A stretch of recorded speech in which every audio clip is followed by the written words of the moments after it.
Terpuji nama Tuhan, selamat malam saudara sekalian. Kita kembali lagi dalam program kita Kedai Ortodoksia, bincang hangat dan santai seputar iman Ortodoksia. Puji Tuhan, pada hari ini kita kembali bisa berkumpul dalam acara ini, dalam acara yang sama, sehingga kita bisa kembali belajar mengenai iman Ortodoks.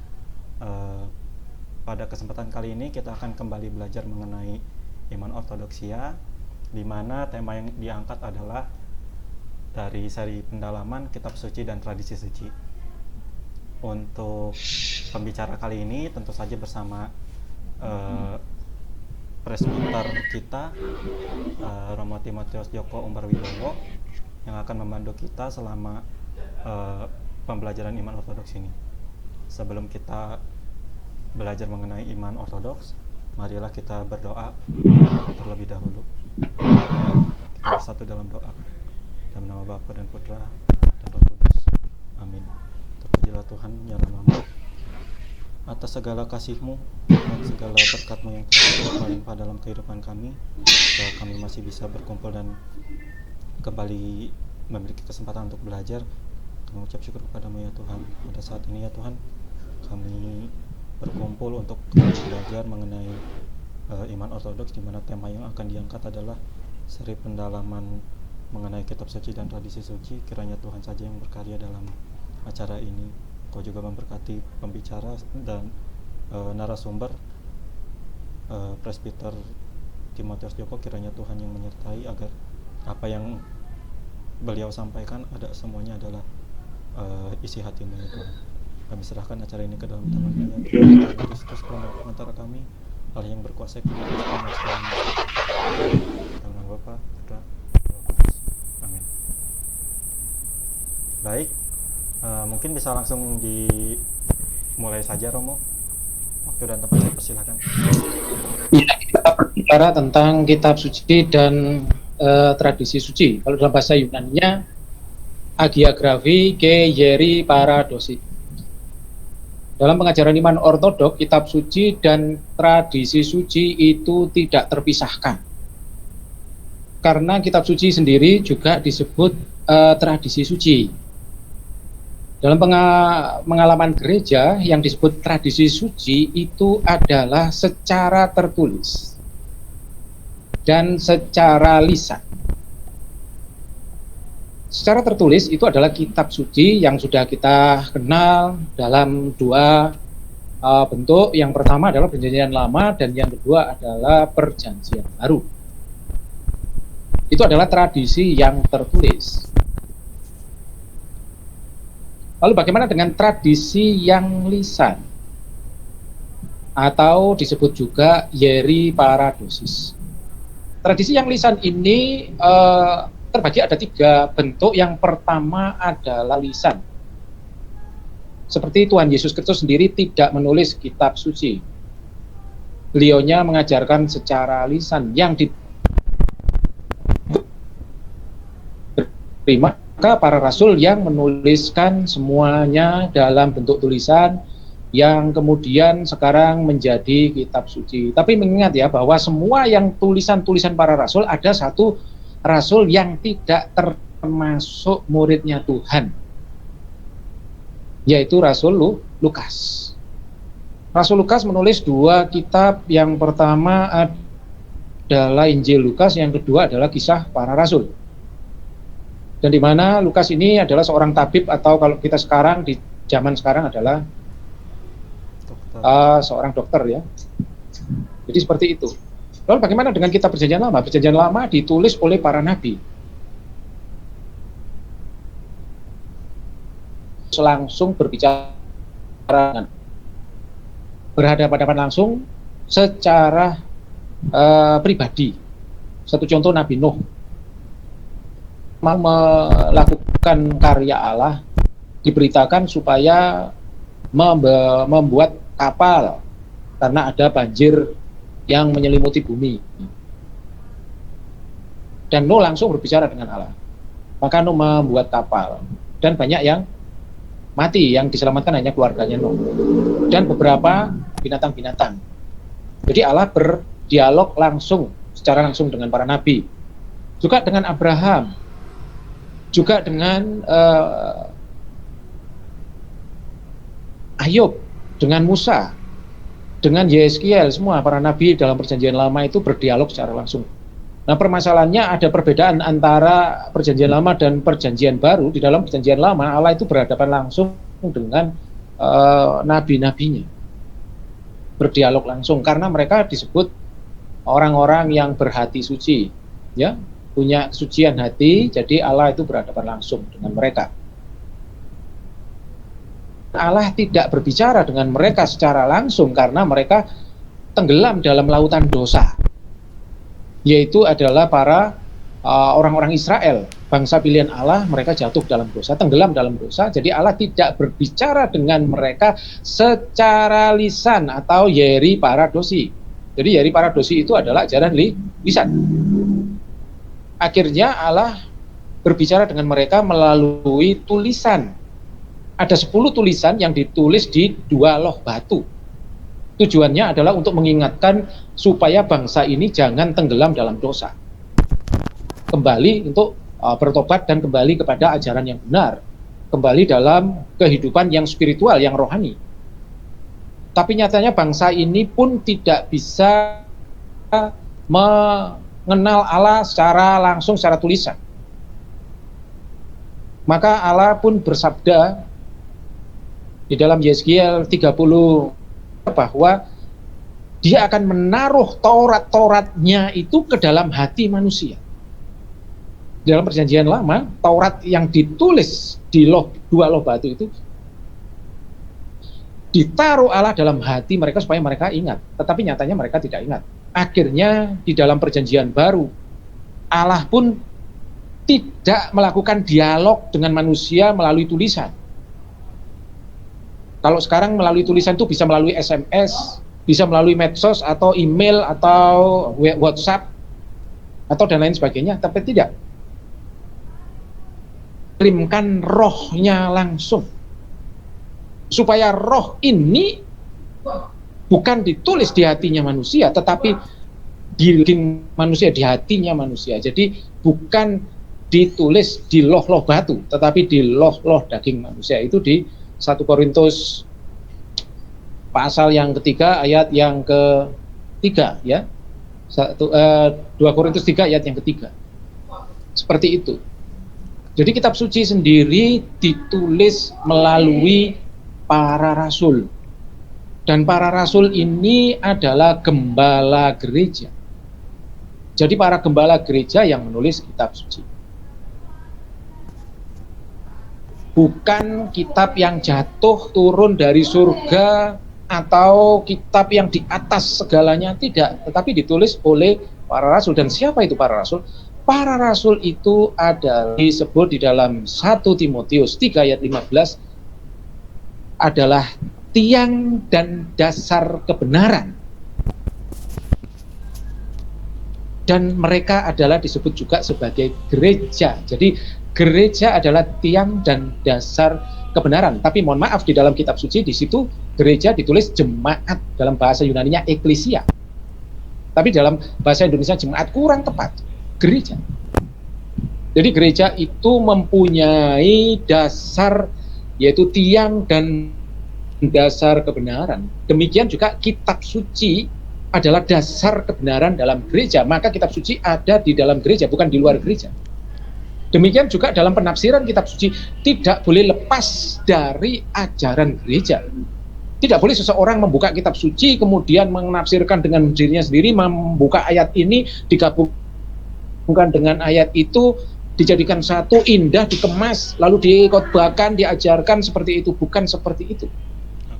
Jadi pengajaran kitab suci itu harus melalui gereja, sesuai yang ada dalam gereja.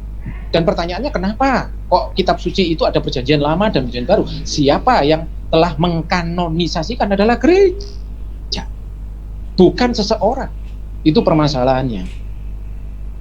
Jadi seseorang tidak boleh menafsirkan sendiri, karena kitab suci itu yang menulis adalah para nabi dan para gembala gereja. Dalam hal ini adalah para rasul.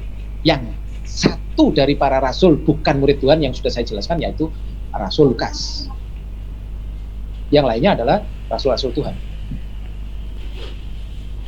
Jadi itu yang saya katakan Hieraparosis paradosis secara tertulis seperti kitab suci, ya. Kemudian kita membahas tentang Hieraparosis yang tidak tertulis ajarannya secara lisan. Bagaimana dengan ajaran yang lisan? Ajaran yang lisan itu dalam gereja paradosis atau tradisi suci. Tradisi suci di sini dari kata tradisi memang tidak ada terjemahan yang tepat paradosis. Kalau paradosis itu sebenarnya kalau dalam bahasa Yunani bisa disebut parakatatiki. Parakatatiki itu adalah ajaran yang disampaikan para rasul, dilanjutkan oleh penerusnya yaitu para uskup, dan disampaikan oleh uskup yang lainnya, dan uskup ini bisa juga disebut patriark, ya, sampai sekarang. Dilanjutkan dari rasul. Seperti di dalam gereja kita yang ecumenical patriarchate, kita bisa ditelusuri dari Rasul Andreas. Nah, ditelusuri dari Rasul Andreas inilah yang disebut dengan parakatatiki, ya. Ajaran yang berlangsung terus-menerus dari mulut ke mulut, dilanjutkan ke mulut yang lain, dilanjutkan ke mulut yang lain. Inilah yang namanya Hieraparosis atau ada hubungan dengan tumpengan, seperti di Indonesia tumpengan atau acara-acara yang lain seperti itu. Tidak ada hubungan dengan tradisi lokal, tidak ada. Yang disebut tradisi itu adalah parakatatiki, ajaran yang dilanjutkan dari mulut ke mulut sampai sekarang dari gereja. Itu yang disebut Hieraparosis atau tradisi suci. Dan tradisi suci itu dibagi 3. Yang pertama itu berbentuk iman. Ada satu tradisi suci yang lebih dulu dari kitab suci, yang lebih tua dari penulisan kitab suci, yaitu Kidung Terang Gembira, Kidung Vos Ilaron dalam sembahyang. Kidungan ini adalah lebih dulu dari kitab suci. Kapan ini dikidungkan? Dikidungkan ketika turunnya Roh Kudus. Dan dalam bahasa Yunani adalah Vos ilartana tu patros uraniu agiu makaros. Kalau dalam bahasa Indonesianya, terang tak tercipta, kemuliaan suci dari Bapa yang kekal, surgawi suci terberkati, Yesus Kristus sekarang telah sampai pada terbenamnya surya. Kami telah lihat terang senja, kami menghidup Sang Bapa, Putra dan Sang Roh Kudus Allah.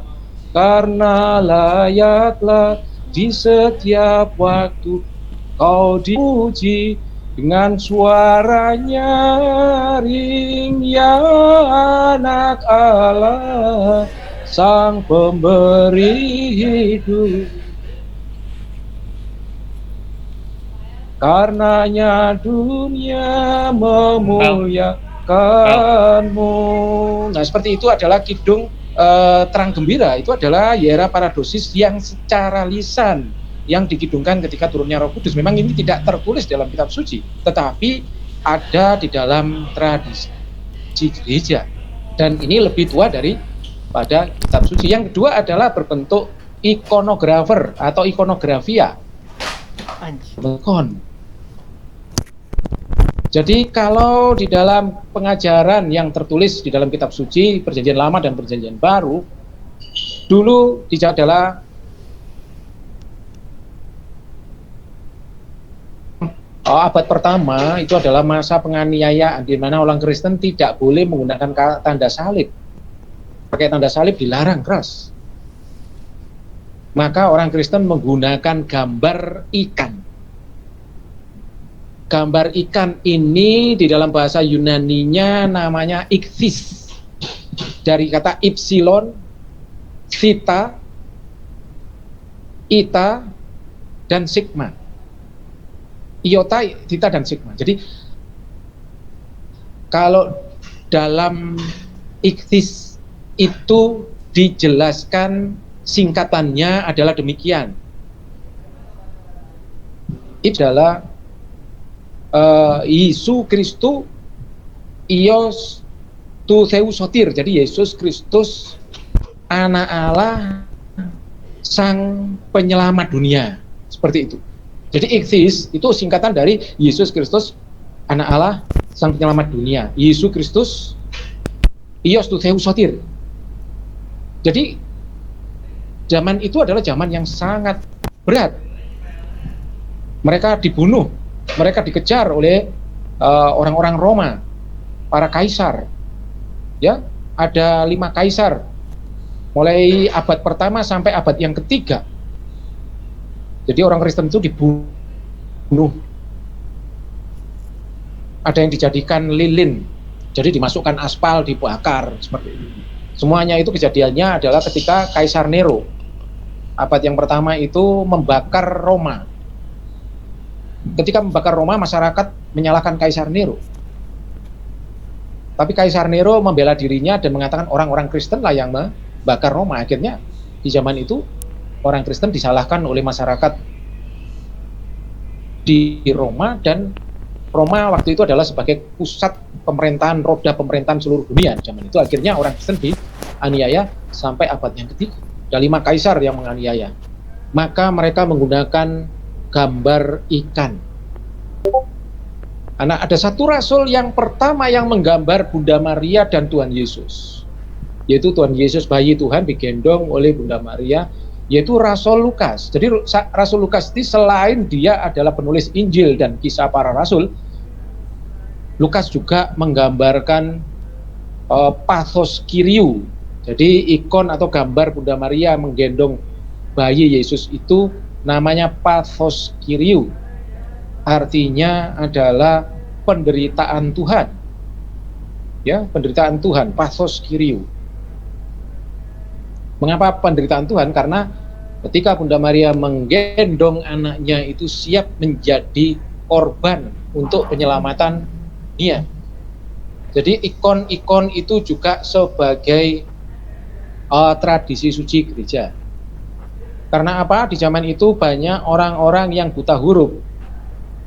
Kalau orang-orang buta huruf tidak bisa mendengarkan atau mencerna tulisan tentang teologia, siapa Yesus Kristus, siapa Roh Kudus, siapa triadologia, apa itu gereja dan lain sebagainya, dogma-dogma gereja tidak bisa diajarkan secara tertulis. Maka mereka menggunakan gambar-gambar seperti di dalam gereja. Makanya dalam gereja ortodok itu ada gambar-gambar. Itu kalau dalam gereja kita yang di Gunung Gedangan sini, Mojokerto ini, kita urutkan mulai kelahiran Tuhan, kemudian baptisan Tuhan, jamuan kudus, setelah perjamuan kudus, derita Tuhan sebagai mempelai yang mau disalibkan, dikasih mahkota duri, kemudian penyalipan Tuhan, kematian Tuhan, kebangkitan Tuhan, turunnya Roh Kudus, dan orang-orang para rasul dan orang-orang kudus yang lain seperti itu. Itu adalah Hiera Parodus itu juga disebut sebagai tradisi rasulia atau tradisi gereja yang saat ini yang ada di dalam gereja kita, di dalam gereja ortodoks. Demikian juga dalam penyampaian firman Tuhan kita juga menggunakan tulisan-tulisan Bapak Gereja karena mereka yang hidup dekat dengan Tuhan. Jadi bukan tafsir secara pribadi. Nah, pertanyaan itu sangat disesalkan karena gereja sudah menyediakan semuanya. Gereja sudah ada semuanya, mulai bacaannya, mulai semuanya ada dalam gereja. Dan kisah-kisah orang kudus juga ada ditulis di dalam buku-buku yang namanya Sinaksarion dalam gereja. Sudah lengkap semuanya. Lah bagaimana? Apakah ada permasalahan di sini? Misalnya diperbolehkan. misalnya menggunakan istilahnya anekdot-anekdot atau dengan kisah-kisah yang lain diperbolehkan, tetapi asalkan tidak menyimpang jauh dari pengajaran gereja. Dan ingat bahwa kitab suci sendiri yang kita terima hari ini adalah yang memberikan kanonisasi, yang mengesahkan adalah sidang ekumenis gereja yang pertama, kedua, sampai yang ketujuh. Di mana sidang ekumenis yang pertama, kedua, dan ketujuh waktu itu adalah gereja kita yang ortodoks. Belum ada gereja yang lain. Belum munculnya skisma atau perpisahan. Skisma yang pertama itu muncul pada tahun 1054, di mana jauh setelah sidang ekumenis yang ketujuh. Jadi kitab suci sendiri ada yang ada sekarang ini pengkanonisasiannya ada di dalam sidang ekumenis yang dilaksanakan oleh gereja yang perdana, yaitu gereja yang Katolik dan Apostolik, di mana gereja itu adalah yang ortodoksia, gereja kita. Untuk sementara itu dulu yang saya sampaikan, mungkin ada pertanyaan, kalau saya sampaikan lagi nanti lebih luas lagi, malah nanti nggak ada satu ikon yang bisa kita terima atau yang bisa kita lihat. Seperti itu Mas Yorgo. Saya kembalikan ke Mas Yorgo, mungkin ada pertanyaan. Baik Romo. Monggo dari teman-teman mungkin ada yang hendak bertanya, bisa langsung menanyakan ke narasumbernya atau ditulis lewat chat seperti itu.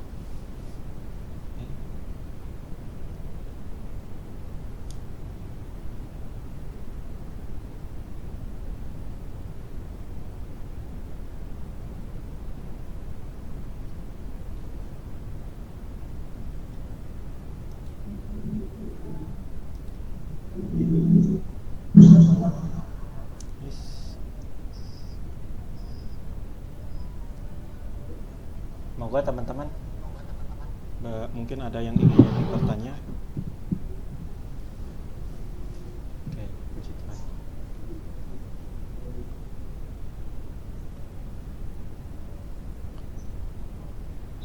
Mungkin pertanyaan dari saya dulu, Romo, boleh enggak Romo? Silakan, dipersilakan dengan senang hati Mas Yorgo. Ya. Kalau dari saya sendiri Romo, ada pertanyaan sih mengenai tradisi suci. Jadi itu sebenarnya itu tuh kalau untuk penafsiran dari kitab suci itu sendiri berarti harus merujuk kepada tradisi suci itu.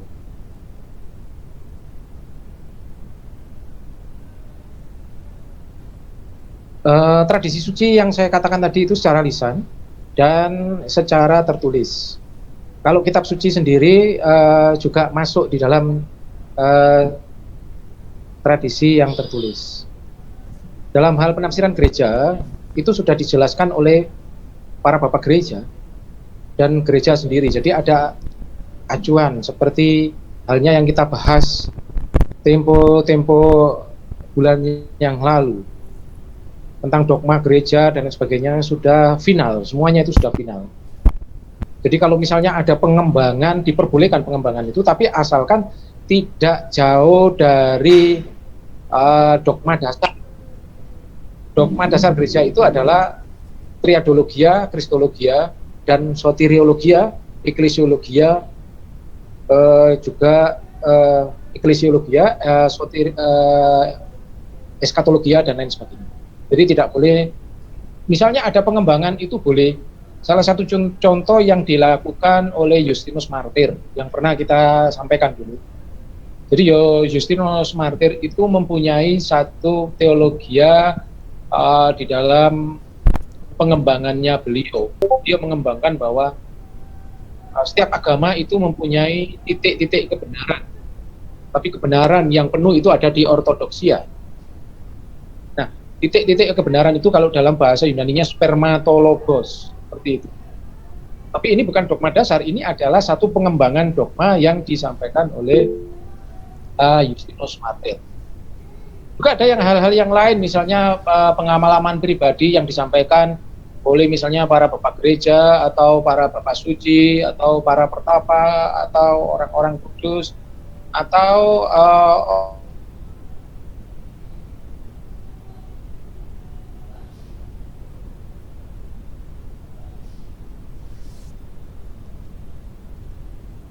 yang ada dalam gereja, ada pakar-pakar gereja. Dan seorang uskup itu juga disebut pakar gereja karena uskup itu disebut gembala gereja. Jadi yang disebut gembala itu adalah pribadi uskup dan romo. Ya. Romo itu adalah anak-anak rohaninya uskup. Ya. Demikian juga dalam kanonisasi gereja sendiri. Di dalam gereja juga ada kanon ya. Dan kanon ini bukan hukum yang sudah kita bahas tempo yang lalu bahwa kanon itu adalah harakas atau penggaris atau disebut pidalion atau pidal adalah satu kendali kapal supaya kapal itu sampai ke pelabuhan dengan selamat, tidak nabrak karang atau tidak nabrak kapal yang lainnya atau tidak nabrak orang atau bagaimana seperti itu. Jadi ada kendalinya. Di dalam gereja itu ada kendalinya. Kendalinya itu adalah seorang pribadi yang namanya episkopos atau uskup. Dan uskup ini harus dituntut adalah orang yang mampu, orang yang punya karakter, dan orang yang tahu persis tentang dogma gereja. Dan seorang episkopos, seorang uskup sendiri tidak boleh seorang sekuler yang tidak tahu menahu tentang gereja. Harus tahu betul di dalam ajaran gereja kita bahwa seorang uskup itu harus mempunyai pikiran seperti Kristus, mengesampingkan pikiran pribadi. Memang tuntutan seorang episkopos itu sangat berat sekali. Seorang episkopos itu biasanya daerah yang dikuasai atau yang diajar oleh episkopos itu biasanya lebih dari 8 negara atau lebih dari beberapa daerah. Kalau dalam bahasa Yunani disebut metropolitis. Dari kata mitro itu ibu, polis. Jadi ibu dari kota-kota yang besar yang ada di seluruh dunia, itu adalah metro. Jadi standarisasinya adalah kembali kepada ajaran gereja, yang hal-hal yang mengajarkan gereja dan hak sepenuhnya itu ada di tangan episkopos dan ada di pakar-pakar teolog gereja yang kita punyai. Jadi masing-masing kita tidak boleh mengartikan dengan sendirinya penafsiran kitab suci, karena penafsiran kitab suci secara sendirinya keluar dari gereja itu bukan hal yang kebenaran. Disebut kitab suci itu harus ada di dalam gereja, tidak di luar gereja, tidak di atas gereja atau di bawah gereja, tidak pernah ada di bawah gereja. Makanya kitab suci di dalam liturgis gereja kita, kitab suci itu ada namanya mesbah kudus. Kitab suci ditaruh di sana, ada di tengah-tengah gereja, di dalam gereja, bukan di luar. Seperti itu, Mas Yol. Baik, Romo. Oke. Kita lanjut, Romo. Ini sudah ada pertanyaan, Romo. Ini ada pertanyaan dulu dari Mas Christian, Romo. Iya, silakan. Apakah aturan-aturan dalam kitab-kitab perjanjian lama itu masih berlaku seperti hukum Taurat dan lain-lain?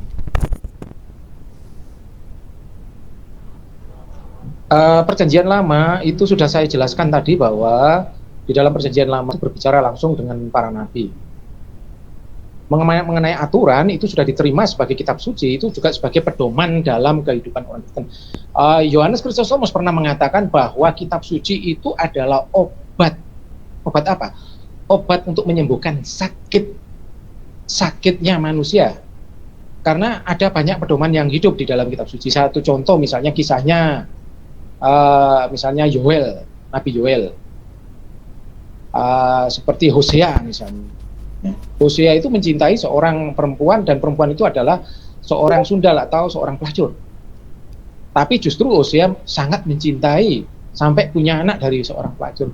Dan di dalam pengajaran rohaninya Hosea itu adalah sebagai Allah sendiri yang mencintai umatnya, yaitu Israel, di mana Israel itu bersundal atau melacur, yaitu menyembah berhala, bahkan mencintai istrinya. Allah pun menganggap Israel sebagai istrinya, yang sudah kita bahas yang tempo-tempo lalu. Jadi hubungan antara Israel dan Allah itu sebagai suami istri yang tidak terpisahkan seperti itu. Jadi mengenai aturannya ya sama, baik perjanjian lama, perjanjian baru itu adalah kitab suci yang harus kita pelajari, yang harus kita praktekkan dalam kehidupan sehari, artinya kita hayati untuk sebagai pedoman hidup kita sehari-hari. Karena Yohanes Kristostomus mengatakan obat apa itu? obat untuk menyembuhkan supaya kita hidup di dalam kerohanian. Jadi kitab suci itu membuat manusia yang hidup duniawi dikembalikan menjadi rohani, seperti itu Yohanes Chrysostomos mengatakan. Jadi aturan mengenai aturan ya tetap bahwa itu kitab suci, tidak ada pembedaan.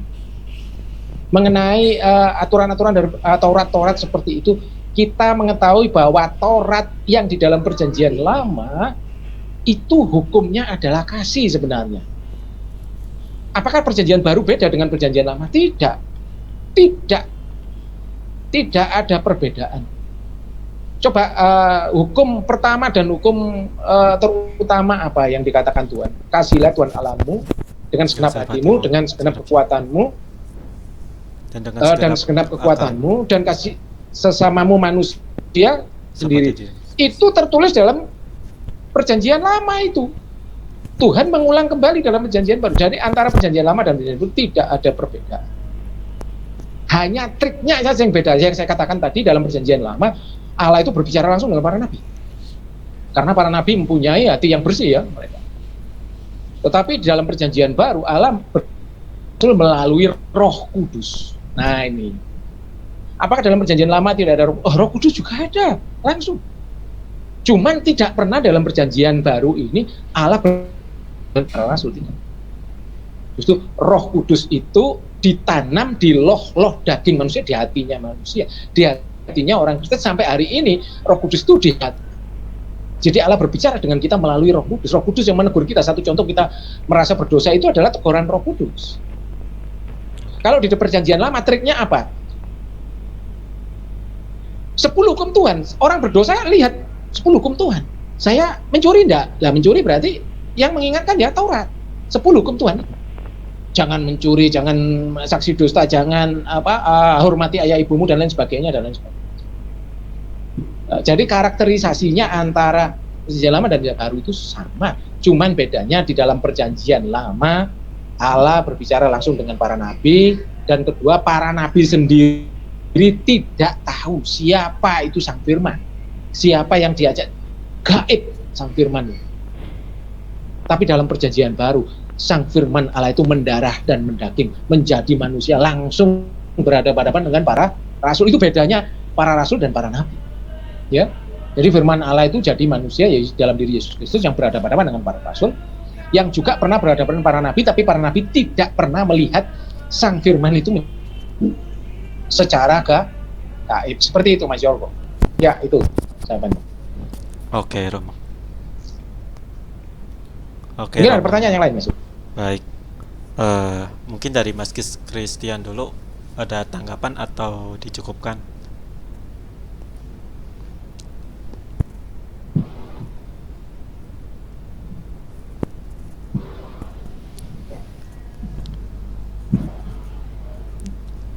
Oke, dari Mas Christian cukup Romo untuk jawaban Romo tadi. Bagi saya juga cukup memahami juga sih Romo. Jadi yang hukum Taurat itu tuh sebenarnya itu tuh hukum kasih sebenarnya ya Romo ya, seperti itu. Oke. Kasih itu sebenarnya. Cuman bedanya kasih di Perjanjian Lama itu hanya untuk orang Israel, bukan untuk di luar Israel. Oke, batasannya. Tapi dalam Perjanjian Baru di dalam Perjanjian meluas ke seluruh dunia. Karena apa? Karena Israel sendiri tidak bisa dikatakan istri Allah karena selingkuh terus. Oke. Akhirnya Allah menurunkan firman-Nya, dan gereja yang disebut Israel yang rohani ini adalah yang sudah saya jelaskan dulu, adalah bahwa Israel yang jasmani itu anggap saja itu pohon zaitun yang berbuah lebat. Kemudian gereja kita ini adalah zaitun yang liar yang dicangkokkan di dalam pohon zaitun yang lebat, justru buahnya lebih lebat dari zaitun yang lebat tadi. Seperti itu, Mas. Oke. Cukup jelas Romo, sangat jelas malah. Oke. Baik Romo, kita lanjut ke pertanyaan selanjutnya Romo. Ini ada pertanyaan dari Mas Hendarto dari Surabaya. Shalom Romo, saya Hendarto dari Surabaya. Mohon bertanya, bagaimana cara menyampaikan pengetahuan sederhana kepada orang yang belum tahu tentang apa itu icon, sambil kita memberi icon itu kepada mereka? Ini mungkin ada Sebenarnya kaitannya ikon dengan sendiri tradisi itu saja. adalah ya, untuk ikon sendiri itu kan hanya ajaran di dalam gereja kita yang tidak pernah diterima oleh di sana. Permasalahannya itu ada beberapa saudara kita yang mengaku dirinya Kristen tapi tidak percaya tentang ikon, tidak percaya dengan orang kudus. Jadi hati-hati juga memberikan ikon kepada mereka. Tempo yang lalu kita mengundang saudara kita Romo dari Jakarta, yaitu Romo Romo Boris. Mas Wawan, Romo Wawan atau Romo Boris yang menjelaskan tentang kita tentang ikon seperti itu. Jadi ikon sendiri tidak diberikan secara serampangan seperti itu. Jadi hanya orang-orang yang tertentu aja yang mengerti ikon. Jadi untuk menjelaskan ikon itu kepada orang lain ya harus orang itu tahu tentang ortodoksia dulu, apa makna ortodoksia sendiri. Ortodok itu gimana? Mereka menerima enggak? Kalau mereka tahu bahwa ini adalah gereja ortodok punya ajaran seperti ini, seperti Hiera Paradosis misalnya, atau tradisi Rasulia. Dan ternyata tradisi Rasulia itu bukan hanya semata-mata hanya yang tertulis yang berbentuk gambar ikon atau yang secara lisan seperti himnologia atau kidung-kidung gereja lain, tetapi juga peristiwa-peristiwa yang lain seperti baptisan itu sudah menjadi Hieri Paradosis atau Hiera Paradosis. Karena apa? Karena di dalam baptisan itu juga ada seperti contohnya dalam baptisan itu ada nonos itu adalah Bapak Selam. Ini juga adalah tradisi Rasulia, tradisi suci yang ada dalam gereja. Di zamannya para rasul nggak ada yang namanya Bapak Selam, ya toh? Ternyata sekarang ada. Demikian juga di dalam pernikahan kudus itu ada kumbaros dan kumbara. Kalau dalam bahasa Jawanya itu sedulur sinoro wedi. Jadi yang mendampingi mempelai putri itu seorang putri, mempelai laki-laki seorang laki-laki juga. Nah ini yang disebut saudara. Saudara apa? Saudara pernikahan. Dan mereka harus seorang yang menikah, yang nggak menikah nggak boleh. Kalau orang yang nggak menikah diperbolehkan harus ada blessing dari romonya. Seperti itu. Ya itu pun juga menjadi tradisi suci dalam gereja. Seperti itu. Jadi ikon sendiri pun bukan saya katakan yang Romo Boris katakan, misalnya ada ikon yang dibawa ke gereja harus didoakan sama romonya. Sebenarnya itu bukan doakan ya, ditaruh di dalam ruangan Maha Kudus di sana. Selama berapa hari kemudian dikasihkan, karena istilahnya kalau di dalam gereja kita itu ada yang namanya doa-doa, dan yang namanya doa-doa itu yang disebut juga sebagai evkologion. Evkologion itu yang membaca doanya rohaniwan, romo yang tertahbis, biasanya romo yang tertahbis. Jadi misalnya ada benda-benda gereja yang masuk dalam gereja itu pun harus dikrisma dulu, seperti ketika saya dikirim diskarion itu untuk amnos atau roti yang calon menjadi tubuh dan darah Tuhan, cawannya itu dikirim dari Yunani melalui saudara kita yang dari Bali, dikirim ke sini. Itu sebelum kita pakai ada doa namanya doa dikrisma. Nah tapi kalau ikon tidak boleh itu sendiri gambarnya orang kudus. Hanya benda-benda yang tertentu dulu, seperti kompos gini itu perlu dikrisma. Seperti itu. Jadi yang dikrisma itu bukan hanya yang telah dibaptis saja, juga benda-benda yang ada dalam gereja, sesuatu yang harus dikrisma. Lalu bagaimana dengan rumah? Ada misalnya ada seorang umat yang membangun rumah baru, didoakan, bukan dikrisma, tetapi itu doa untuk pemasukan rumah baru itu diciprati air. Nah itu artinya di pengkudusan, pemberkatan, seperti itu. Dan semua rumah pun diberkati setiap 6 Januari. Itu memperingati baptisannya Tuhan. 6 Januari itu mereka masuk ke rumah-rumah untuk membawa air suci, ya, untuk bukti bahwa rumah itu pun disucikan. Demikian juga ikon itu adalah gambar-gambar suci yang tidak boleh sendiri dirusak atau dan sebagainya. Misalnya kalau ikonnya itu rusak bagaimana? Boleh, tapi harus minta blessing romonya. Misalnya romonya nyuruh dibakar, ya dibakar. Atau dipegang romonya sendiri, romonya yang bakar. Seperti itu. Itu seperti pernah yang kita sampaikan, yang pernah disampaikan oleh Romo Boris tidak lebih mengurangi dan tidak lebihi, saya sampaikan ulang. Seperti itu. Seperti itu Mas Yorgo, silakan mungkin ada pertanyaan yang lain. Oke Romo, ini ada tanggapan Romo dari Mas Hendartonya sendiri. Apabila saya memberikan Ya, silakan. ikon pada seorang Katolik Roma, Ya. Apakah boleh Romo?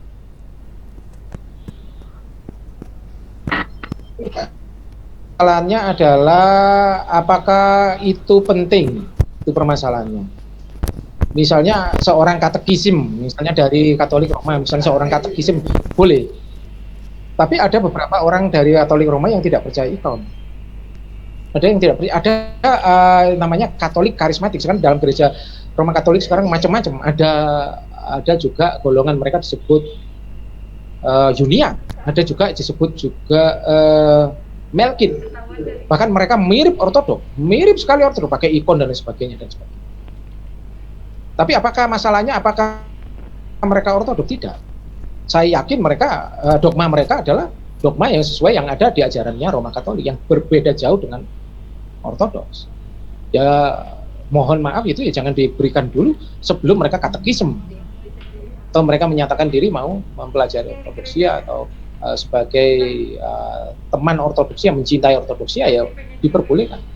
Tapi kalau hanya untuk diberikan hanya sebagai hadiah, kan banyak hadiah yang lain tuh selain itu. Karena ikon sendiri mempunyai nilai yang suci masalahnya. Karena gambarnya itu orang suci. Karena begini ya, di dalam gereja Katolik ada yang menolak orang-orang suci miliknya ortodok. Kapan itu terjadi? Jadi Katolik Roma sendiri pernah satu dengan kita di abad 1, 2 sampai abad yang kelima, abad ke-6, 7, 8 mereka sudah keluar dari kita. Makanya sidang ekumenis yang kelima itu ditolak oleh mereka, karena di sidang ekumenis yang kelima itu diperbolehkan Romo menikah. Ya, Romo menikah diperbolehkan dan Romo tidak menikah diperbolehkan. Jadi menikah dan tidak menikah diperbolehkan. Tapi mereka justru menolak sidang kelima. Semua Romo yang ada di dalam gereja Katolik tidak diperbolehkan menikah, alasannya lebih suci dan sebagainya. Itu urusan mereka, kita tidak ada hubungan. Tapi yang jelas ada banyak perbedaan yang jauh. Walaupun mereka seragamnya sama dengan kita, misalnya bentuk Juniat dan bentuk Melkit, tapi tetap beda jauh. Ya mungkin itu Mas Yorgo bisa disampaikan. Oke, baik Romo. Mungkin ada pertanyaan. Bagaimana Mas Hendarto? Apakah cukup jelas? Jika sudah cukup jelas, saya lanjut ke pertanyaan Mas yang kedua. Cukup jelas, ya. Oke, puji Tuhan. Ya. Mungkin lebih enaknya Mas Hendarto sendiri yang berbicara langsung ke Romo. Gimana Mas Hendarto? Untuk pertanyaan kedua. Oh silakan. Ya silakan. Boleh, silakan. Boleh. Ya. Gini, kan apa namanya? Banyak berkaitan dengan ikon tadi sih Romo. Jadi banyak kan tindakan di mana apa namanya? Orang tidak menghormati dari ikon itu sendiri.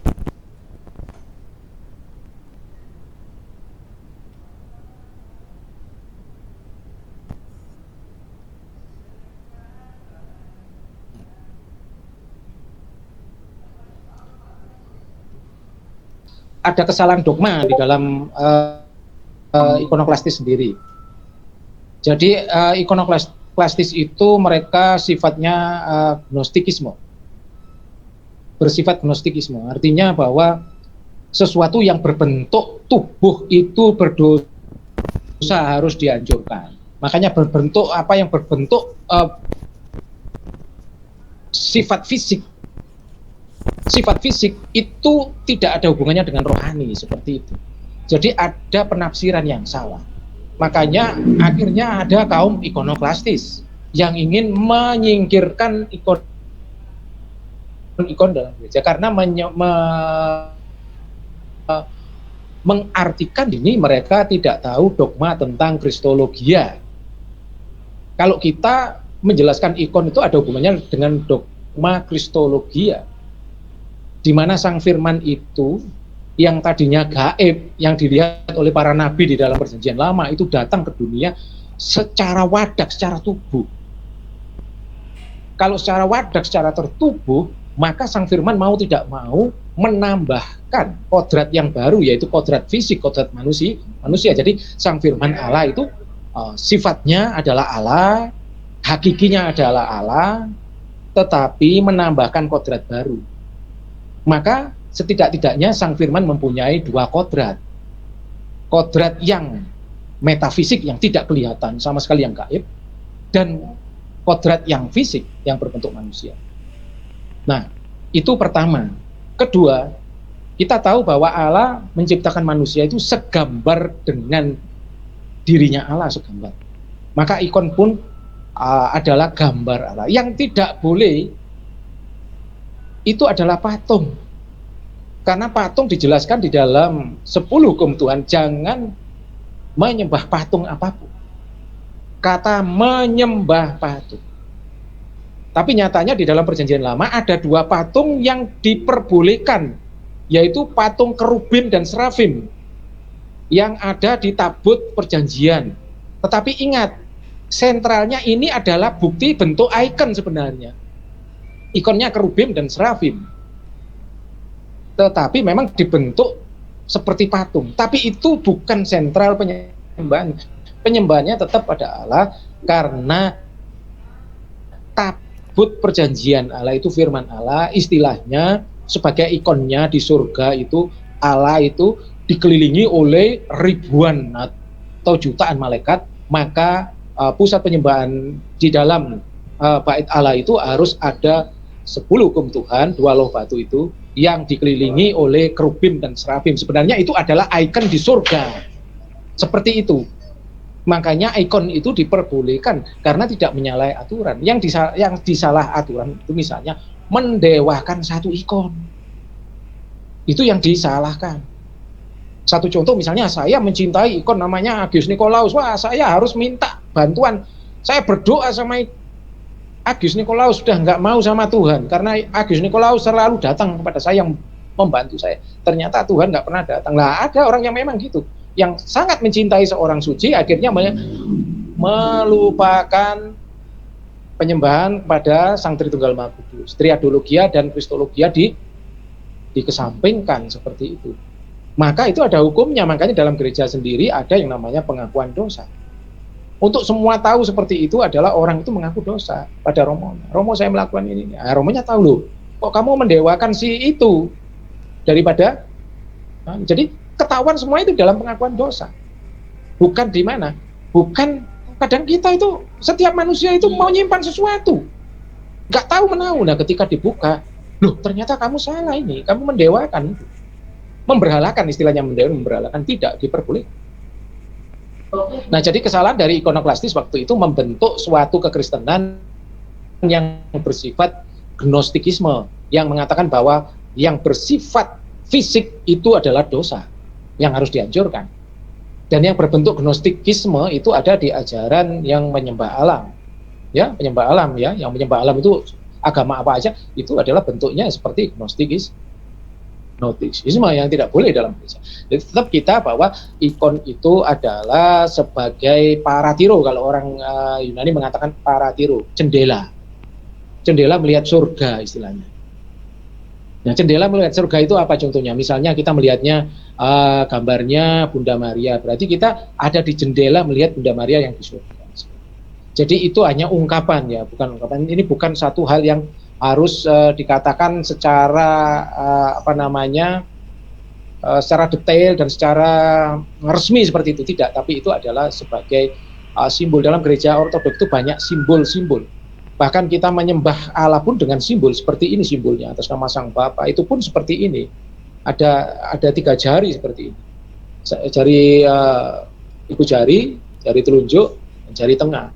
Terus ada 2 jari manis dan jari kelingking itu menunjuk ke bawah seperti ini. Ini juga simbol. Simbolnya apa? Bahwa orang Kristen ortodoks itu mempercayai Sang Tritunggal Maha Kudus, Sang Bapa, Sang Putra, Sang Roh Kudus. Tetapi pribadi yang kedua dari Sang Tritunggal Maha Kudus turun ke dunia. Nah, ini turun ke dunia. Ketika turun ke dunia mengambil kodrat dunia atau kodrat kemanusiaannya, maka sang firman punya dua kodrat Allah dan kodrat manusia yang dipercayai melalui pikiran kita, segenap hati kita, dan segenap karya kita. Amin.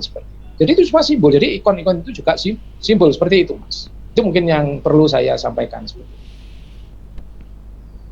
Ya, mungkin ada pertanyaan yang lain. Oke. Apa masih kurang jelas, Mas? Bagaimana Mas Hendarto? Apakah cukup jelas atau gimana Mas Hendarto? Sudah cukup jelas. Ya, terima kasih Romo. Tuhan berkati ya. Puji Tuhan. Tuhan berkati. Baik Romo, kita lanjut ke pertanyaan selanjutnya ya Romo.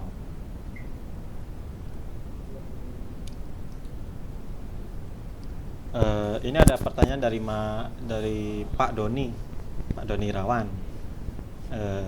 Romo bisa dijelaskan sekilas mengenai penulisan kitab suci? Penulisan kitab suci itu ditulis dalam bahasa apa? Mungkin bisa dijelaskan sedikit sejarahnya seperti apa? Monggo Romo. Jadi penulisan kitab suci sendiri kalau dalam perjanjian baru semua dalam bahasa Yunani. Sedangkan di dalam perjanjian lama itu semua dalam bahasa Ibrani. Dalam bahasa Ibrani sendiri sudah diterjemahkan oleh Ebdomikonta. Ebdomikonta itu adalah 70 utusan Rasul dalam bahasa Yunani yang dinamakan Septuaginta. Itu adalah terjemahan dari Ibrani menuju ke Yunani seperti itu. Jadi cara penulisannya kalau dalam perjanjian baru semuanya dalam bahasa Yunani, tidak pernah dalam bahasa Ibrani. Tapi ada simpang siur, ada yang mengatakan oh ini dari Ibrani, asalnya dari Ibrani. Tidak pernah, karena mengingat bahwa di masanya para rasul, jadi bahasa internasional adalah bahasa Yunani. Otomatis Rasul Petrus sendiri menulis dalam bahasa Yunani ya. Bahasa internasional waktu itu ada bahasa Yunani. Jadi Rasul Petrus sendiri ada tinggal di Roma, mau tidak mau adalah menulis dalam bahasa Yunani. Karena bahasa Yunani waktu itu adalah bahasa yang harus digunakan untuk berdialog. Salah satu contoh Tuhan Yesus sendiri pernah berdialog dalam bahasa Yunani ketika berhadapan dengan seorang wanita dari Sirofenisia yang mempunyai 7 suami ya, yang berbicara tentang air kehidupan, bahwa siapa yang minum air di dalam sumur Yakub ini akan haus lagi, tapi air kehidupan yang aku berikan itu tidak akan haus, bahkan memancarkan kehidupan yang lain, seperti itu yang dikatakan Tuhan. Jadi Tuhan berbicara dengan dalam bahasa Yunani. Jadi penulisan kitab suci sendiri di perjanjian baru dalam bahasa Yunani, sekarang perjanjian lama dalam bahasa Ibrani, di mana sudah diterjemahkan oleh Ebdomikonta dalam bahasa Yunani yang namanya Septuaginta. Jadi Septuaginta itu sama. Jadi 70 orang yang menerjemahkan dalam bahasa Yunani setelah dilihat itu semua sama. Tidak ada bedanya. Jadi itu gereja waktu itu mengatakan bahwa tulisan Ebdomikonta atau terjemahan dari bahasa Ibrani ke Yunani yang berbentuk Septuaginta itu betul-betul dari Roh Kudus, seperti itu. Jadi cara penulisannya seperti itu. Dan secara tentang pengkanonisasian kitab suci itu pun ditemukan satu persatu. Jadi tidak langsung oleh gereja tidak langsung dikanonisasikan semuanya. Satu contoh yang pernah saya jelaskan tentang kitab Wahyu. Kitab Wahyu di dalam pengkanonisasian Bapak gereja itu mengatakan bahwa kitab Wahyu harusnya ditaruh sebelum Matius. Mengapa sebelum kitab Matius? Karena kitab Wahyu ini bentuknya perjanjian lama, sifatnya adalah sifat profetik. Profetik itu artinya sifat nubuatan-nubuatan. Nah, kitab-kitab yang bentuk nubuatan itu semuanya ada dalam perjanjian lama. Nah, waktu itu ada perdebatan antara para bapak gereja, akhirnya dicetuskan oleh bapak gereja, oh oke lah, kalau gitu kitab Wahyu ditaruh di akhir dari perjanjian baru, karena kitab Wahyu ini mungkin bentuknya adalah untuk nubuatan di masa yang akan datang, untuk akhir zaman misalnya. Tapi sebenarnya kitab Wahyu sendiri bentuknya adalah bentuk perjanjian lama. Itu jelas. Dan penulisnya memang dengan Prochorus, ada yang Nikanor, ini murid-muridnya Yohanes, karena waktu itu Yohanes penulis Injil dalam kondisi tua. Jadi tulisan dari kitab Wahyu sendiri sangat buruk grammarnya, bahasa Yunaninya sangat buruk. Makanya waktu itu Bapak Gereja itu simpang siur untuk menjelaskan ini apakah ditaruh di sebelum Matius atau di akhir dari kitab Perjanjian Baru seperti itu. Mungkin seperti itu yang saya sampaikan untuk Mas Doni ya. Jadi secara penulisan Alkitab atau kitab suci sendiri dalam Perjanjian Lama ya para nabi, sedangkan ada juga raja yaitu Daud, ada juga Ayub. Ayub sendiri itu bukan nabi dari keturunan Israel. Ayub sendiri itu nabi yang di luar Israel ya. Nyatanya juga disebut kitab suci. Mungkin itu yang saya sampaikan. Mas Yorgo.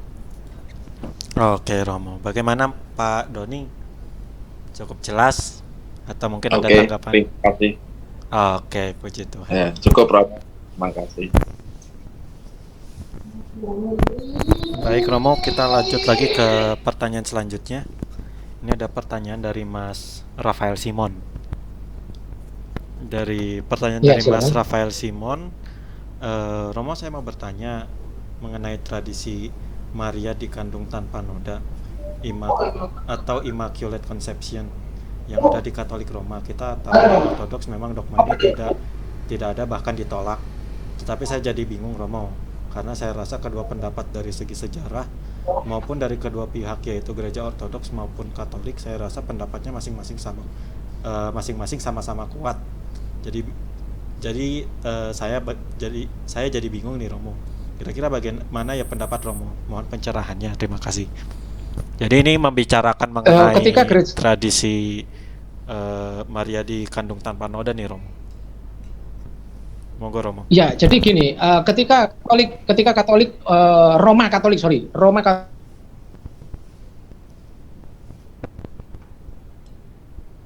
bisa terkandung tanpa dosa asal, nggak ada yang kena dosa asal nanti akhirnya kan, kalau itu diterapkan dalam.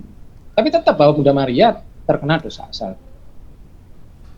Nah, bagaimana dengan Yesus Kristus yang tidak kena dosa asal? Ketika Bunda Maria mengatakan bahwa terjadilah menurut kehendakmu, berbicara dengan malaikat Gabriel, maka malaikat Gabriel mengatakan Roh Kudus akan turun ke atas. Jadi yang membentuk kedagingan dari Bunda Maria itu diambil oleh Roh Kudus, kan yang tidak ada dosa asal, kemudian diciptakan oleh Roh Kudus sperma baru yang tidak ada hubungannya dengan spermanya Adam. Nah, itu masalahnya. Maka Yesus Kristus terkandung tanpa dosa. Kalau Bunda Maria ada mix, ada percampuran antara sel kelamin jantan dan sel kelamin betina, itu ada hubungannya dengan Adam. Kita pun punya hubungannya dengan Adam. Tapi dalam dogma gereja kita, ketika kita dibaptis, kita dilepaskan dari dosa asal, dipotong dari dosa asal. Karena rahmat baptisan itu adalah memutuskan, memotong dosa asal. Maka orang kalau sudah dibaptis dalam gereja Ortodoks tidak mempunyai dosa asal Adam atau dosa nenek moyang Adam ya, seperti itu. Jadi seperti itu. Makanya di dalam perayaan gereja kita beda dengan perayaan gereja Katolik, Roma Katolik. Kalau kita 15 Agustus wafatnya Sang Theotokos, kebetulan di gereja Ortodoks kita yang ada di Mojokerto namanya juga wafatnya Sang Theotokos atau wafatnya Bunda Maria. Tapi kalau mereka kenaikan ke surga. Tapi permasalahannya tidak ada hieraparadosis, ya, tidak ada tradisi suci yang mengatakan Bunda Maria terangkat ke surga, enggak ada. Kalau kuburannya kosong, iya. Jadi ada kepercayaan bahwa yang ngambil tubuhnya Bunda Maria adalah Tuhan Yesus Kristus sendiri, tapi tidak terangkat ke surga. Kalau Yesus Kristus memang terangkat ke surga, disaksikan 500 orang. Kalau kita lihat di dalam 2 Korintus, kalau kita lihat juga di dalam Kisah Para Rasul pada pasal yang pertama, itu orang-orang Galilea melihat Tuhan Yesus itu naik ke surga, tubuhnya terangkat ke surga, dilihat nyatanya. Tapi kalau nggak ada, dalam kitab suci pun tidak disebutkan Bunda terangkat ke surga, dan juga di dalam tradisi suci kita tidak disebutkan. Seperti itu jawaban saya. Seperti itu. Baik, bagaimana Mas Rafael Simon? Oke, puji Tuhan. Baik Romo, ini lanjut Romo ke pertanyaan selanjutnya Romo. Ya. Ini ada pertanyaan dari Mas Oscar. Silakan. Beliau ini salah satu anak rohaninya dari Romo Boris. Oh, puji Tuhan ya. Salam untuk Romo Boris. Ya. Ini kita Mas Oscar ini bertanya mengenai kisah Ayub nih, Romo. Nah, mengenai Ayub, bagaimana awalnya dapat termasuk dalam Alkitab karena kisahnya bukan tentang orang Israel. Bagaimana bisa kisah bukan bangsa Israel termasuk dalam kitab bangsa Israel, dan dengan demikian termasuk juga dalam tradisi gereja juga. Monggo, Romo. Sudah saya sampaikan tadi, ada beberapa orang-orang yang bukan orang Israel yang menjadi orang nabi seperti Ayub. Demikian juga di dalam penulisan Perjanjian Baru ada seorang tabib yang bukan muridnya Tuhan, murid Tuhan langsung, yaitu Lukas. Ya, semuanya itu ya memang Tuhan berencana, Tuhan berkehendak, dan para bapak gereja sudah mengkanonisasikan seperti itu sebagai kitab suci. Ya, kita tinggal menerima saja. Kalau gereja sudah memutuskan, ya kita terima saja. Kalau gereja sudah memutuskan, itu karena keputusan gereja adalah keputusan Roh Kudus. Kita mengingat bahwa firman Allah disampaikan oleh Allah sendiri melalui gerejanya, melalui Roh Kudus. Roh Kudus itu ada di mana? Ada di dalam gereja, tidak pernah di luar gereja. Demikian juga kitab suci juga ada di dalam gereja, tidak pernah di luar gereja. Di luar gereja tidak ada kitab suci. Andai kata kita mengatakan bahwa ada perpisahan antara kitab suci dengan gereja, ada perpisahan antara Roh Kudus dengan gereja, maka tidak ada kebenaran. Karena yang disebut kebenaran itu adalah kebenaran yang hakiki, yaitu kebenaran yang hakiki yang diajarkan Tuhan kepada para muridnya, para rasul, yang dilanjutkan melalui gerejanya, seperti itu. Itu adalah kebenaran yang tidak boleh diganggu-gugat, seperti itu. Jadi permasalahan antara Ayub pun itu hampir sama dengan Lukas. Tadi sudah saya singgung itu, bahwa Lukas sendiri bukan murid, nyatanya para bapak gereja juga mengatakan bahwa tulisannya Dr. Lukas atau Tabib Lukas itu juga sebagai kitab suci, seperti itu. Yaitu semuanya dari Roh Kudus sendiri, yang jelas bahwa tulisan-tulisan mereka itu pun terinspirasi oleh Roh Kudus sendiri. Ada kebenaran yang hakiki dalam gereja, seperti itu. Jadi memang ada beberapa kitab-kitab yang ditolak oleh gereja, seperti Apokrifa. Pada abad pertama, Apokrifa itu ditolak oleh gereja. Ya, Apokrifa itu sendiri tidak memenuhi standarisasi kitab suci, makanya ditolak oleh bapak gereja. Kenapa Apokrifa ditolak oleh bapak gereja? Karena tidak ada standarisasinya, dogmanya kurang jelas. Berbentuk apa? Berbentuk kayak komik, cerita-cerita seperti itu. Nah, demikian juga dengan kitab Gembala Hermes, kitab Didache sendiri juga ditolak karena tidak ada kriteria-kriteria yang membuat pengajaran menjadi pengajaran yang benar, yang standarisasi sesuai dengan keputusan sidang sinode yang di dalam gereja, seperti itu. Jadi ditolak oleh gereja. Ada satu tokoh yang bapak gereja yang ditolak oleh gereja. Triadologianya bagus, kristologianya bagus, semuanya bagus, pneumatologianya bagus, eskatologianya bagus. Hanya satu yang tidak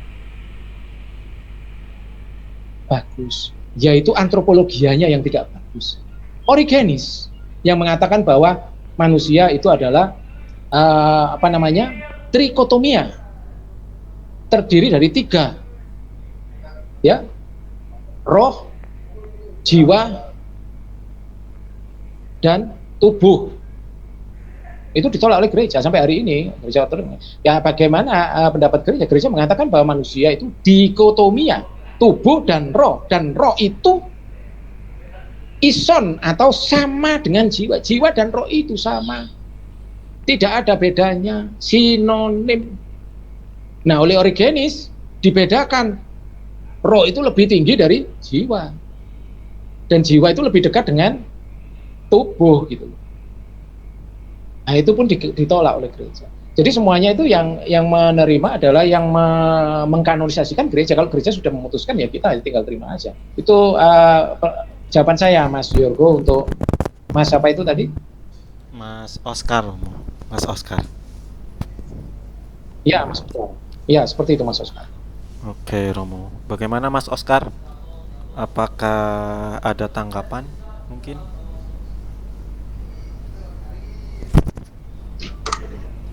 Selamat malam Romo. Ya, selamat malam, Mas Oscar. Tadi kan mungkin berarti bisa dianggap kalau kitab Ayub ini bisa sebagai mungkin paralel ya Romo untuk seperti penulis Injil seperti Dr. Lukas pun juga bukan dari bangsa Israel sendiri gitu. Mungkin bisa dianggap paralel ya Romo. Ya. Kalau Tuhan juga mengasihi bangsa-bangsa lain juga ya. Yunus sendiri bukan Israel. Oh. Yunus itu disuruh kemana? Ke Israel? Enggak. Disuruh kemana? Ke Nineve. Nineve itu wilayah Israel enggak? Bukan. Tapi ada pengajaran gereja yang luar biasa mengenai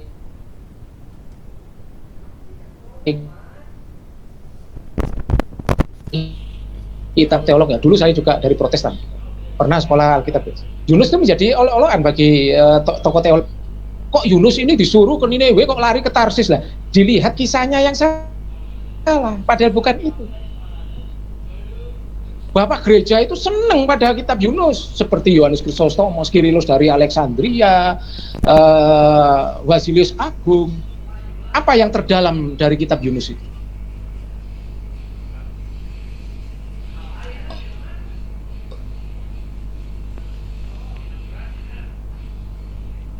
Perut bumi atau di dalam neraka. Karena ini adalah tipologinya Yesus kan nggak main-main dengan si Yunus. Jangan dilihat karakternya Yunus. Karakternya Yunus sama dengan karakter manusia yang lain, sama dengan kita. Mungkin kita lebih buruk dari Yunus. Yunus bukan disuruh oleh Allah pergi ke Israel, enggak untuk menyelamatkan Israel atau mengabarkan. Padahal Israel ini bersundal ya dalam kitab Hosea sudah mengkhianati Allah kan gitu. Jadi dalam perjanjian lama pun sendiri bahwa Allah itu mengasihi umatnya yang lain, bukan hanya Israel saja, umat yang lain. Jadi kita tidak mengatakan di dalam perjanjian lama itu beda dengan perjanjian baru, sama. Cuma bedanya dalam perjanjian lama sama baru, di baru itu dibuka terlalu lebar keselamatan itu semua bangsa. Kalau perjanjian lama memang dimulai dari Israel pelan-pelan ke bangsa lain, tapi nyatanya Israel gagal melaksanakan keselamatan itu. Akhirnya Tuhan sendiri datang dalam bentuk manusia, yaitu dalam diri Yesus Kristus. Seperti itu, Mas.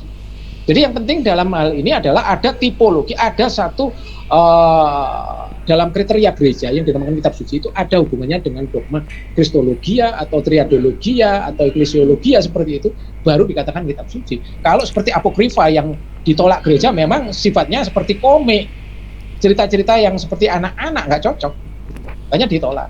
Demikian Gembala Hermes.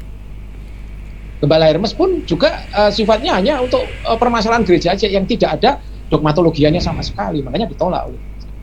Demikian juga tulisan Bapak Gereja seperti Origenes itu tidak diterima oleh gereja sebagai buku teologia karena antropologianya yang salah seperti itu. Jadi kriteria-kriteria itu semuanya gereja yang menetapkan seperti itu, Mas Oscar ya, seperti itu. Kembali lagi seperti itu. Oh iya, baik Romo. Oh Romo, saya mau nanya lagi. Ya, menolak Origenes karena trikotomi, kan manusia dikotomi terjadi dari tubuh dan jiwa kan, Romo. Kalau misalnya kan ada tubuh yang dan roh atau tubuh dan roh.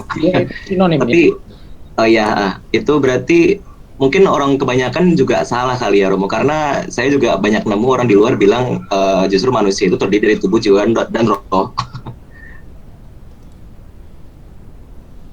Itu pendapat gnostikisme. Karena Origenes ini termakan oleh gnostikisme. Jadi yang bersifat dekat dengan jasmani itu dosa, termasuk jiwa itu dosa. Bahkan ada satu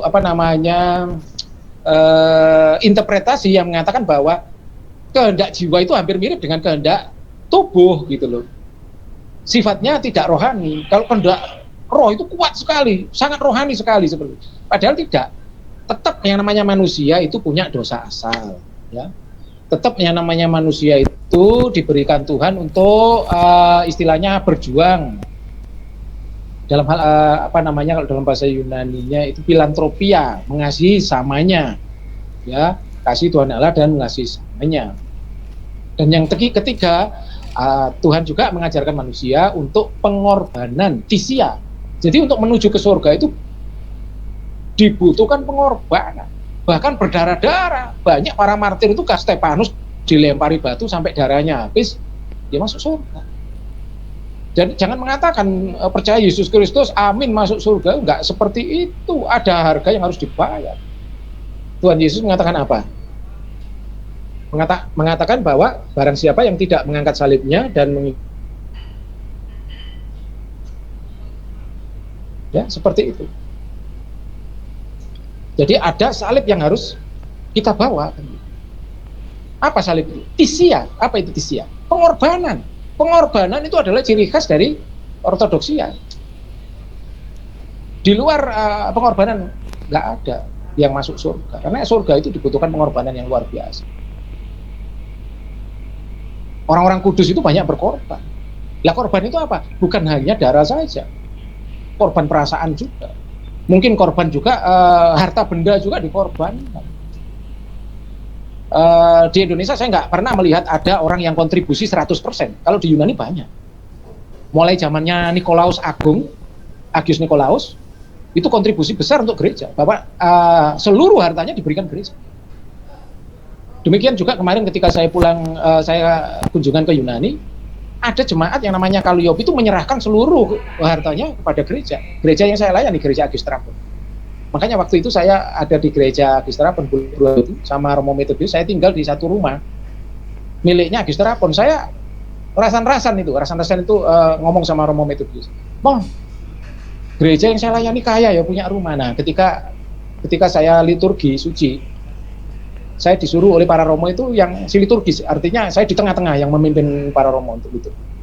Setelah selesai liturgi, kita ngobrol di kantor gereja. Saya mengatakan, terima kasih ya atas rumahnya ya, yang diberikan, wah enak sekali, ada AC-nya dan sebagainya. Kemudian tanya dia, kamu senang di situ? Iya. Nah, saya tanya, ada seorang ibu yang namanya Kalliope yang sering kesini, yang suka bersihin gereja, itu kemana? Mereka tertawa, senyum-senyum. Loh, kenapa tertawa? Rumah yang kamu tempati itu adalah punyanya Kalliope yang diserahkan gereja. Bukan hanya Kalliope, ada yang namanya Yorgos Bedias ya. Itu teman saya sendiri itu. Itu sebelum mati dia hartanya diserahkan monasteri yang ada di Serbia, padahal dia orang Yunani. Orang Yunani bukan diserahkan monasteri Yunani, diserahkan ke Serbia yang ortodoks juga. Diserahkan sana. Jadi dia menulis sebelum mati itu, 10 menit sebelum mati dia membuat surat perjanjian atau diadiki istilahnya. Surat kuasa yang mengatakan bahwa setelah saya meninggal seluruh harta saya serahkan monasteri yang ada di Serbia karena beliaunya pernah Serbia seperti itu. Jadi kontribusi selama itu sering terjadi seperti itu. Itulah yang dinamakan pengorbanan, itu yang namanya tisia. Tidak semua orang yang bisa memberikan harta. Coba orang kaya yang mendatangi Tuhan. Tuhan, dia ahli Taurat. Hukum apa yang coba itu? Hukum apa yang terutama dan yang pertama? Tuhan mengatakan, kasihilah Tuhan Allahmu segenap hatimu, kasihlah sama manusia dan seperti dirimu sendiri. Oh, sudah saya lakukan. Nah, Tuhan tahu dia kaya. Jual hartamu dan ikut lagi. Gak mau dia. Gak ada tisia, gak ada pengorbanan, gak bisa masuk surga. Dia gak mau. Dia padahal ahli Taurat. Gak ada jiwa pengorbanan, gak masuk surga. Bahkan Tuhan mengatakan lebih mudah seekor unta masuk lubang jarum daripada orang kaya masuk kerajaan surga. Nah, ini tidak pernah dipelajari oleh teolog-teolog dunia. Mereka menginterpretasikan lubang jarum itu ternyata pintunya unta itu kayak lubang jarum diinterpretasikan yang harafiah seperti itu. Bukan asli lubang jarum ya, lubang jarum yang kecil seperti itu. Juga bukan interpretasi yang seperti itu. Itu interpretasi yang sangat konyol bagi saya seperti itu. Itu seperti itu Mas Oscar. Mungkin menjadikan pengertian Mas Oscar. Gimana Mas Yurko? Sudah ya? Gimana Mas Oscar, cukup ya? Ya, makasih Romo, makasih Mas Yurgo. Oke, Sama-sama. puji Tuhan. Romo, ini ada pertanyaan nih dari Pak Doni, dan ini mungkin jadi pertanyaan terakhir kita sebelum kita menutup acara program ini. Oke. Silakan.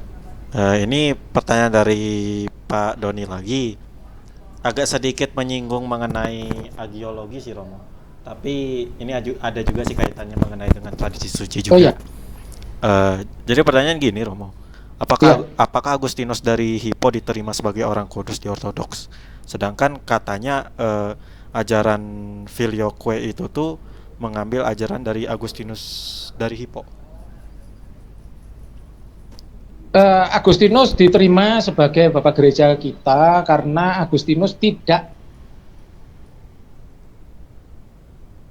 bukan sebagai penyebab Filioque. Agustinus mengatakan dalam pernyataannya sepertinya bukan memang mengeluarkan Roh Kudus. Jadi sepertinya sang anak ini mengeluarkan Roh Kudus untuk para murid sebenarnya. Sebenarnya itu salah bahasa. Ingat ya, teologia itu ada perkembangan. Jadi waktu itu Agustinus tidak punya bahasa yang namanya eporefti dalam bahasa Yunani-nya. Eporefti itu artinya yang dihembuskan. Jadi keluarnya Roh Kudus itu dihembuskan oleh Sang Bapa.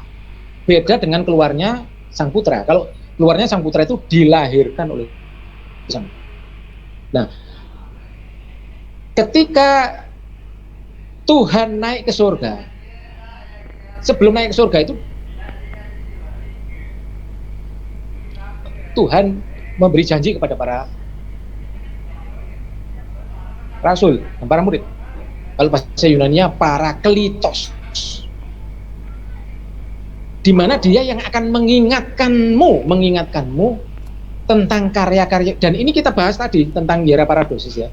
Jadi di dalam perjanjian lama supaya orang Israel itu ingat Tuhannya itu diberi 2 loh batu. Di loh batu itu supaya dibaca oleh mereka. Tapi di dalam perjanjian baru diberikan Roh Kudus yang ditanam di hati orang percaya supaya ingat akan karya-karya Tuhan. Nah, Roh Kudus yang dihembuskan oleh Sang Bapa itu diterima oleh Sang Putra. Oleh Sang Putra dicurahkan. Nah, kata dicurahkan ini yang tidak mengerti Agustinus dari Hippo itu, akhirnya Agustinus mengatakan seperti keluar juga dari Sang Putra. Kalau seperti ya sama, nggak ada bahasa yang dicurahkan itu tadi. Itu sinonim bagi saya. Maka bukan bagi saya, bagi gereja ya, Bapak Gereja mengatakan bahwa Agustinus tidak menyalahi aturan. Filioque itu adalah rekayasa atau Filioque itu adalah penafsiran yang terlalu dalam tentang pendapatnya Agustinus dari Hippo. Itu yang bisa saya sampaikan kepada Pak. Oke, monggo Pak Doni, tanggapan adakah? Tuh, cukup jelas enggak?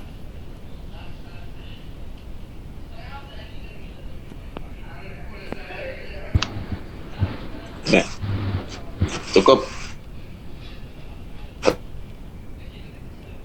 Terima kasih Romo. Sama-sama. Ya, cukup jelas. Oke, puji Tuhan. Baik Romo, mungkin ini pertanyaan Pak Doni ini menjadi akhir dari seri pendalaman kita kali ini. Saya mengucapkan terima kasih kepada semua Terima kasih yang udah menyempatkan hadir, juga untuk Romo Timotius Joko yang udah menyempatkan waktunya untuk memberikan materi kembali bersama kita. Semoga pelajaran kita mengenai kitab suci dan tradisi suci ini dapat memperdalam iman kita kembali mengenai iman ortodoks itu sendiri. Puji Tuhan.